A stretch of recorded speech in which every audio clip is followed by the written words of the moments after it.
So now, moving ahead with our program, now on board we have the third plenary for this international conference, Dr. Prem Kumar Agarwal. Dr. Agarwal is an alumni of St. Xavier's School and College. He pursued his LLB, LLM, and PhD from the University of Burdwan, West Bengal, a former judge under the Judicature of Honorable Calcutta High Court and founder faculty of West Bengal National University of Judicial Sciences, Kolkata. Professor Dr. Agarwal is presently serving as the head of the PG department of the law section in the Heritage Institution, Hooghly Mohsin College. As a PhD guide, Dr. Agarwal has been supervising research scholars in Burdwan University and other universities. He, being a strong advocate of human rights and civil liberties, has visited Sweden as a cultural ambassador and delivered series of lectures on culture, polity and legal system of India under the prestigious group study exchange program of Rotary International. A past district Rotaract representative, Dr. Agarwal has addressed various youth conventions of Singapore, London, and Paris, besides many places in India. He is the editor-in-chief of Global Journal for Judicial Sciences. Besides being a regular contributor in reputed journals, Dr. Agarwal is a visiting faculty trainer at the National Judicial Academy of the Honorable Supreme Court of India, West Bengal Judicial Academy of the Honorable Calcutta High Court, Administrative Academic and Police Academy. He has authored books which include Law of Limitation and Prescription and Intellectual Property Rights of Farmers, Drafting, Pleading and Conveyancing, Company Law, Decoding the Code, and many such books. Dr. Agarwal is passionate about preparing his students for career in judicial service, legal service, prosecution service, etc.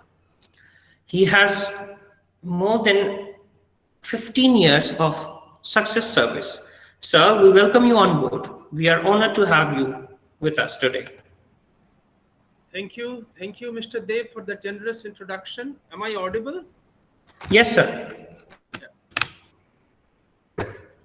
I, at the outset, thank the organizers for giving me this opportunity to give some food for thought on a very important right enshrined in the Constitution. It is enshrined in the form of recognition. It is recognized. It is not that the right has been bestowed by the Constitution or the Constituent Assembly. Now, we will go deep into it when we go through our presentation.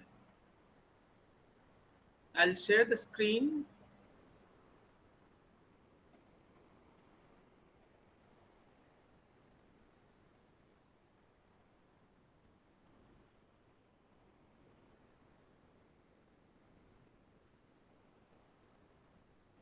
Is it visible? No, sir.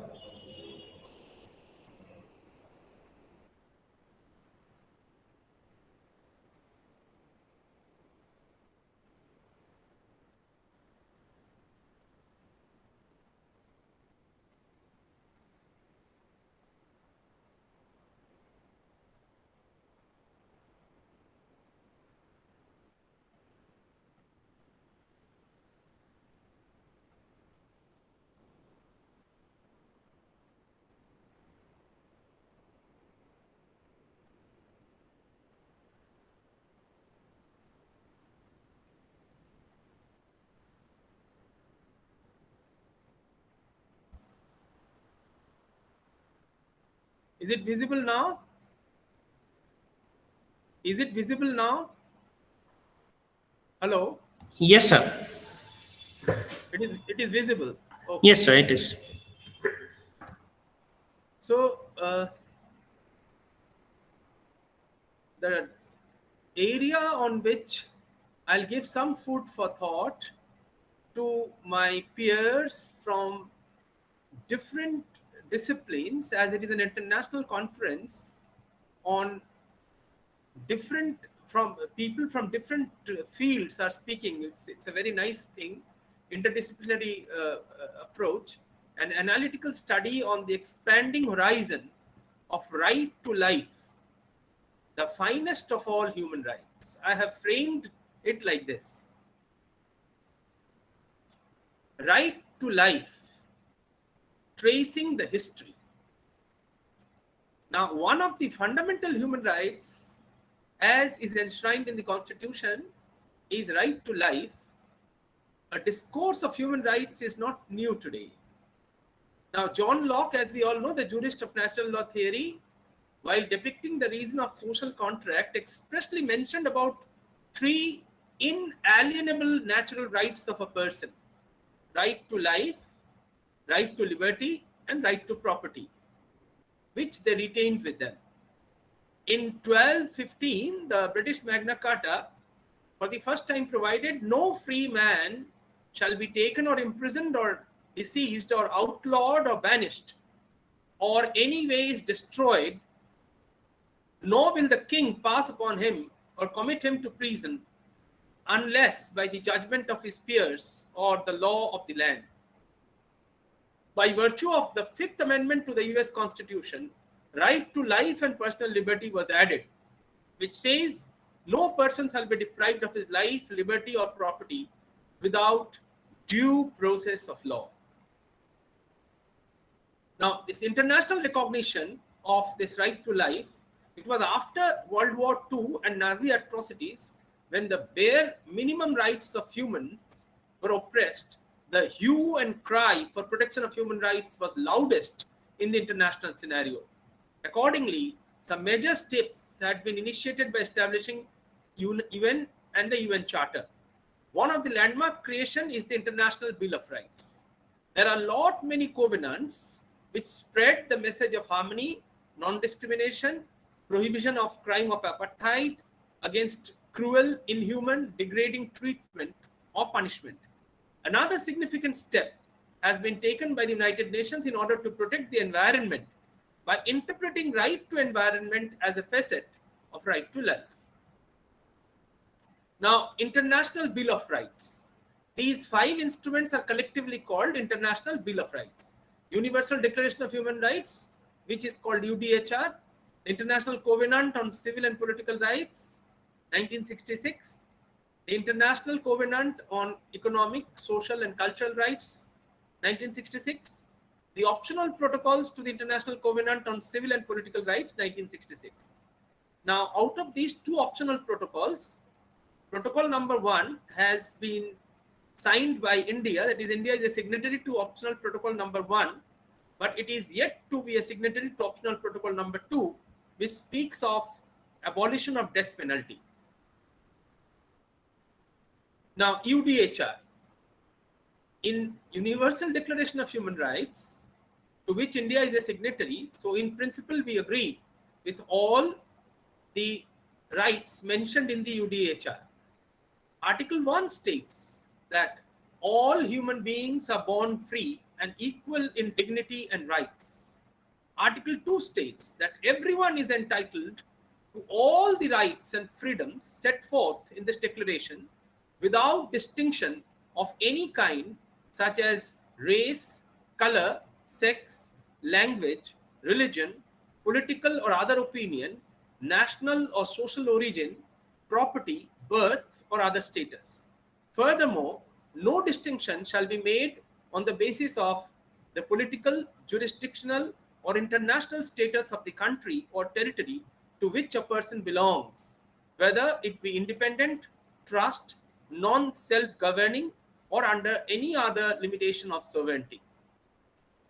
Article 3 upholds the most significant right, that is right to life, which is today's subject matter, by stating everyone has the right to life, liberty, and security of person.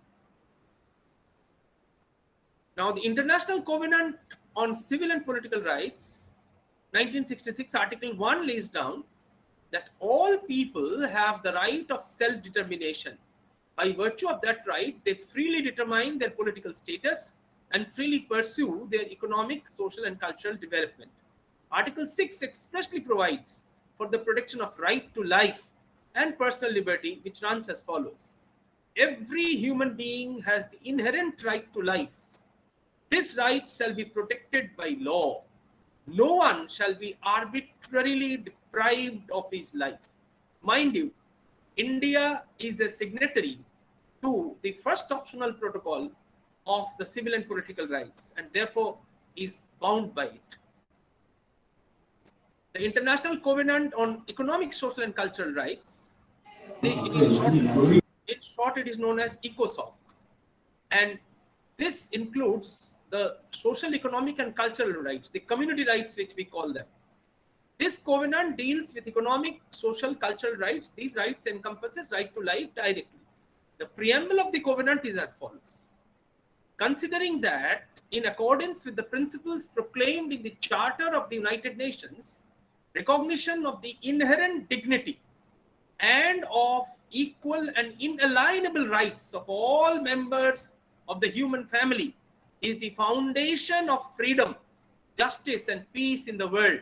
Note the words, inherent dignity and inalienable rights. Inalienable means which cannot be separated from a human being. Recognizing that these rights derive from the inherent dignity of the human person. So, inherent dignity, inalienable rights. Further, Article 2 of this instrument contemplates for maximum assistance to every individual in order to realize the rights in its fullest. Some more significant international instruments, Stockholm Declaration 1972, Rio Declaration on Environment and Development, International Convention on Elimination of All Forms of Discrimination Against Women, Convention Against Torture and Other Cruel, Inhuman or Degrading Treatment or Punishment 1984, International Convention for the Suppression of Traffic in Person and the Exploitation of the Prostitution of Others 1949, Convention on Prevention and Punishment of Crime of Genocide. Now, right to life in India.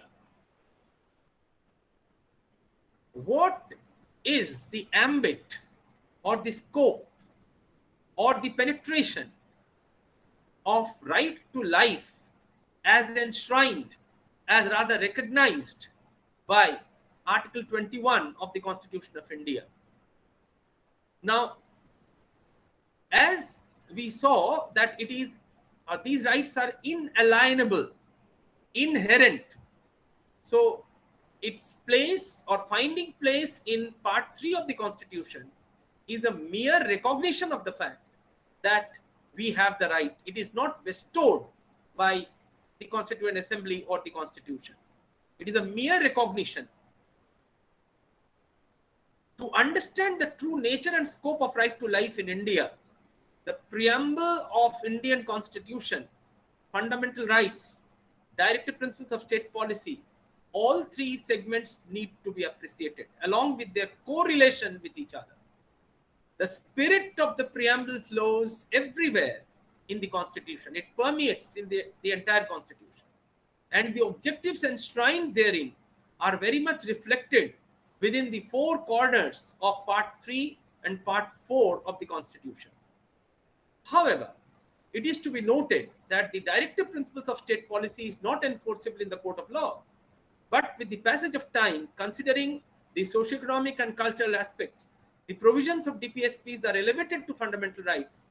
It was observed by the Supreme Court of India that fundamental rights and DPSPs are complementary and supplementary to each other. We all know that the Supreme Court, applying the harmonious construction rule in the landmark case of Kesavananda Bharati versus State of Kerala, declared that Part 3 is the goal, wherein Part 4 is the means. So they are supplementary and complementary to each other. Right to life is expressly mentioned in one article in our Constitution, but the essence to be collected from the interlinkage of various segments in Constitution. Objectives enshrined in preamble: justice, social, economic, political, liberty of thought, expression, belief, faith, and worship, equality of status and of opportunity, and to promote among them all fraternity, assuring the dignity of the individual and the unity and the integrity of the nation. Now, what is the reason of my sharing the objectives, the goals, the benchmarks, the ulterior mission and vision as laid down in the preamble? Now, is it possible to achieve these objectives without proper implementation of right to life, justice, social, economic, political? Now, if we attempt to define the word justice, if we attempt to explain what is justice, it is very close to equity, very close to fairness, very close to equality in equal circumstances. But if you really want to explain what justice is, as I always share in different fora, go and ask the victim of injustice in a particular situation. He will tell you what is justice. Liberty of thought, expression, belief, faith, and worship. This benchmark, can it be achieved without the guarantee of right to life? And not only life, which means a mere biological existence or animate existence, but life which the Supreme Court, the apex court, the honorable apex court of the country has interpreted very broadly, to which will come shortly. Equality of status and of opportunity. It is another benchmark which cannot be achieved without right to life. And promoting fraternity. Mind you, the preamble uses the word ensure before justice, liberty, equality. We, the people of India, having solemnly resolved to constitute India into a sovereign, socialist, secular, democratic republic, and to secure to all its citizens justice, social, economic, political. But before fraternity, we have used the word promote, to promote amongst them all, because it is not possible to ensure or secure fraternity. Fraternity has to evolve by itself, and therefore it shall be the endeavor of the successive governments to promote fraternity, assuring the dignity of the individual. Now, this term dignity of the individual is very important in interpreting the scope and ambit of the word right to life in the Indian Constitution. Now, part 3 of the Constitution, which is called the self-contained code, because it has the rights as well as the remedy for the infringement of those rights in the same part. If you analyze the sentences from Article 14 to Article 32, you will find that each of these sentences are negatively ordained. Almost all the fundamental rights are framed in the negative way. If you dissect each sentence, a no will come out. The state shall not deny to any person equality before law and equal protection of laws. Article 14. Article 15, no discrimination in general. Article 16, no discrimination in public employment. Article 17, no untouchability. Article 18, no titles. Like that, in Article 21 also, which I call, I don't know if people agree with me or not, is the soul of the Indian Constitution.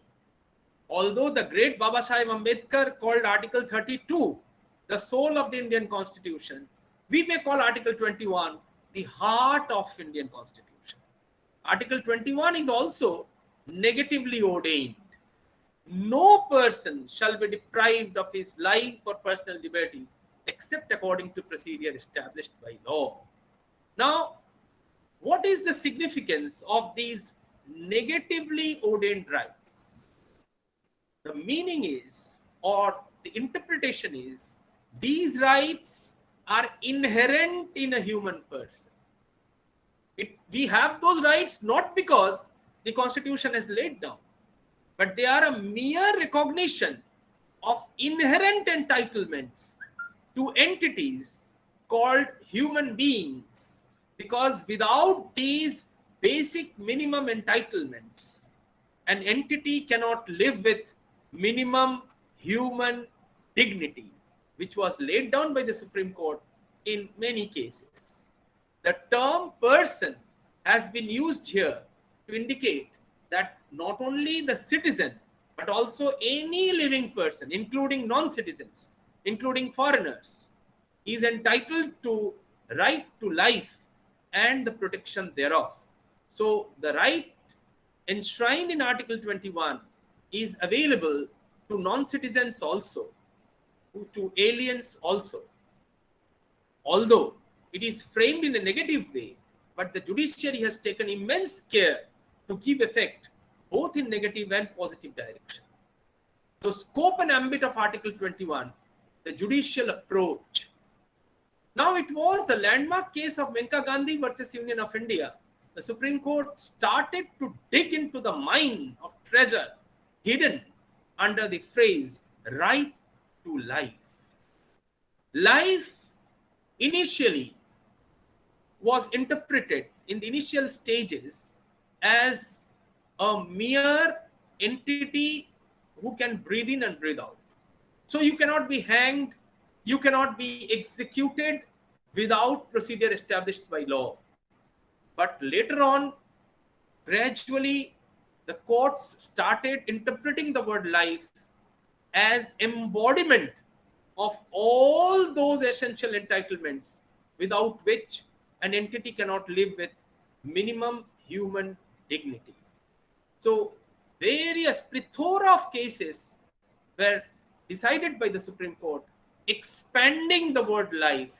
And now this four-letter word life, it includes anything and everything which a human being requires to lead a life with minimum human dignity. The Supreme Court held the attempt of the court should be to expand the reach and ambit of the fundamental rights rather than to attenuate their meaning and content by a process of judicial construction. Furthermore, it was added, the life or personal liberty cannot be suspended without procedure established by law. This law should be reasonable and fair and in conformity with Article 14 and Article 19 also.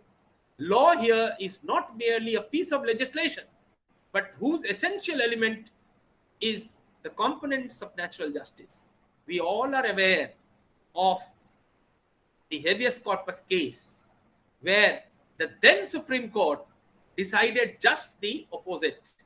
And we are aware of the minority judgment of Great Justice Khanna, which was now upheld in a recent case by the great judge of the Supreme Court, Justice D.Y. Chandrachud. So this golden triangle of protection permeates the entire Constitution, Article 14, 19, and 21. Now, different facets of right to life.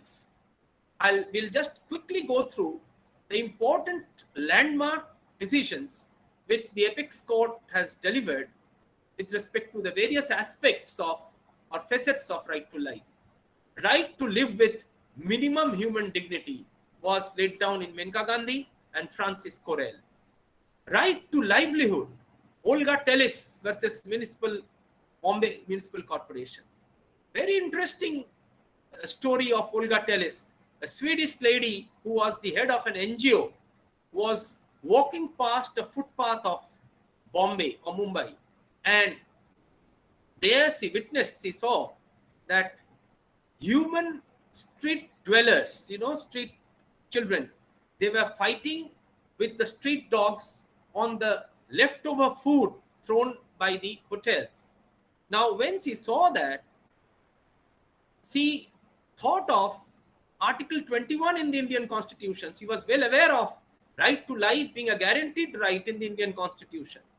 And the idea which struck in her mind was, is this human life?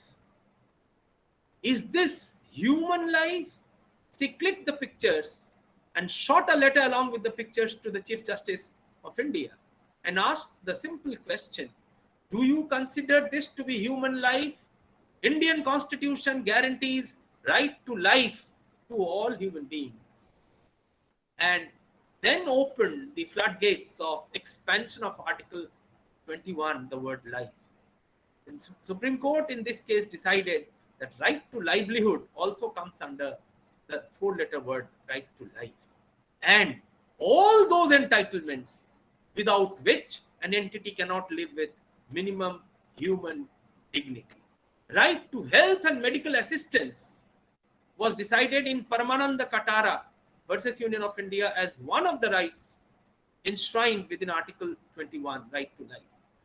Right to wholesome environment was decided in a plethora of cases, most important of which were Rural Litigation Entitlement Kendra Dehradun versus State of UP, MC Mehta versus Union of India. You know, there's a series of cases.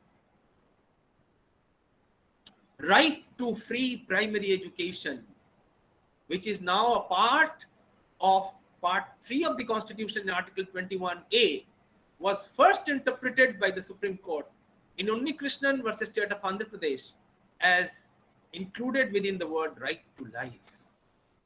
Right to privacy, that was also interpreted by the Supreme Court way back in MP Sharma versus Satish Sharma, Kharak Singh versus State of UP, and recently in case Puttaswamy, Justice Case Puttaswamy versus Union of India. Now, in modern world, the right to internet was also included within the word right to life. Fahima Sirin versus State of Kerala, Anuradha Vashin versus Union of India, Foundation of Media Professionals versus Union of India.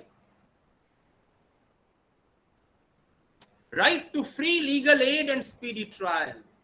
You ask the litigant who has been to the district courts or the subdivisional courts, they will tell you their ordeal, their story. So the Supreme Court declared right to speedy trial and legal aid is also within right to life. M.H. Haskot versus State of Maharashtra, Husinara Khatun versus Home Secretary Bihar. Right against solitary confinement, Sunil Batra versus Delhi administration. Protection against illegal arrest, detention, custodial death, Nilabati Behera versus State of Odisha. D.K. Basu versus State of West Bengal. We all know the implication of D.K. Basu's judgment. It has revolutionized the entire law on protection against illegal arrest and detention. Right against sexual harassment at workplace. We all know Bisakha versus State of Rajasthan, what it has done to this law, and we now have a law also on sexual harassment. Right to die. Although it is evolving, we are yet to come out with clear guidelines, but at times, right to die in a situation where mere animal existence becomes painful, this right to die or euthanasia, passive euthanasia, has been allowed by the Supreme Court by interpreting Article 21. Aruna Ramachandra Shanvog versus Union of India, Common Cause versus Union of India, and another, we all are aware. Right to life of the LGBT community. That is, we cannot deny right to life because of sexual orientation. Naz Foundation versus Government of NCT of Delhi, National Legal Services Authority versus Union of India. So the scope and ambit of right to life cannot be limited. Article 21 of Indian Constitution is an evergreen provision which extends its branches according to the time and need of the society. The framers of the Constituent Assembly had left their insightful foresight throughout the Constitution. Article 21 is no doubt one of them. Article 21 does uphold the right to life, but there is no question that the judiciary, especially the Supreme Court of India, has played a pivotal role in providing flesh and blood to the skeleton of Article 21. The Apex Court of India, time and again, has been trying to interpret right to life in its widest possible scope in order to embrace the existence of a human life. The significance of this article is such that even in the period of emergency, right to life cannot be suspended. We all are aware about the habeas corpus case, and later on, the upholding of the minority judgment by Justice D.Y. Chandrachud. That speaks volumes. Time is very short. That's why I tried to rush in through as quickly as possible, so that I can cover up at least the outlines of the whole talk. We can have interaction after this. The right to life can be enforced by invoking either Article 32 or Article 226 of the Constitution. One can file a writ petition under any of the above mentioned provisions before the Supreme Court of India or the High Court concerned. Let me end with this nice quote by the UN Secretary General, the former UN Secretary General Kofi Annan. We will not enjoy security without development. We will not enjoy development without security. And we will not enjoy either without respect for human rights. And the most outstanding human right of all human rights is the right to life. Thank you very much for the opportunity. If you have time for interaction, I am available. The house is open for questions. If any questions regarding such a wonderful topic, please put forward. You are open to unmute yourself and ask questions to sir.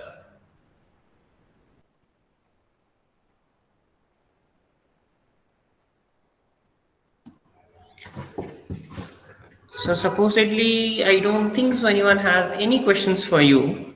Okay, thank you so much. Sir, actually, it was a wonderful presentation, to be very honest. Starting from the very history of right to life till the end, it was full of details. And as a law student, sir, I would feel that each and every law student present here has benefited from this presentation of yours, sir. You have highlighted each and every point, like International Bill of Rights and UDHR. And especially, sir, the interesting part was you have mentioned various case laws and the different types of rights that now has been involved into the right to life. So it was a wonderful presentation. We look forward for more such presentations from you, sir. Thank you so much.